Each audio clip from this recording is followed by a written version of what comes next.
Good morning सांग माने जय जगन्नाथ नमस्कार। आज रेसिपी को स्वागत करुछि मु ऋतु। सांग माने आज बनैबा शीत दिनिया कोबी पकोड़ा।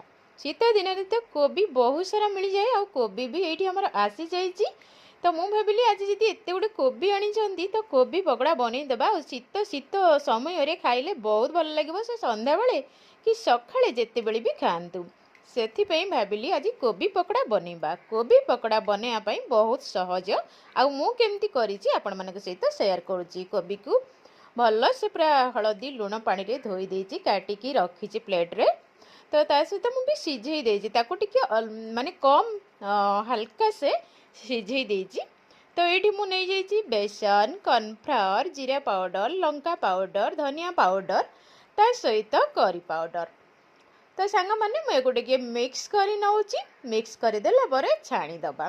तो सांग माने देखंतु मोर एठी मिक्स चली सहित सेपटे भी तेल कड़ी मु बसई सारी। तो तेल कड़ी पूरा गरम हो गलानी।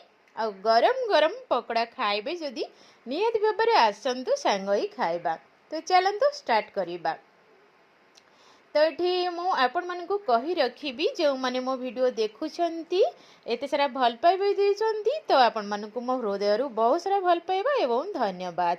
मु भी आपण मानकर वीडियो देखी निहाती। तो सांग मैंने देखते गोटे तेल कड़े गरम हो गला सहित मुझे थरटे पकई दी पलटई देती। बर्तमान छाणीबा स्टार्ट हो गला। सांग मैंने समस्ते समस्त को सपोर्ट कले आम निहाती आग को जीवा। तो समस्ते समस्त को सपोर्ट करंतु ता सहित आपण माने आसंतु कोबी पकोड़ा खाइबा। तो सांग माने मोर एठी रेडी हो जाइछि। तो सखाळु सखाळु कोबी पकोड़ा सहित आउ कोन खाइले भल लागिबो निहाती भाबरे कमेंट बॉक्स रे कमेंट करिवे। पुणी देखाबी आउ गोटे रेसिपी आउ गोटे ब्लॉग रे से जय जगन्नाथ नमस्कार।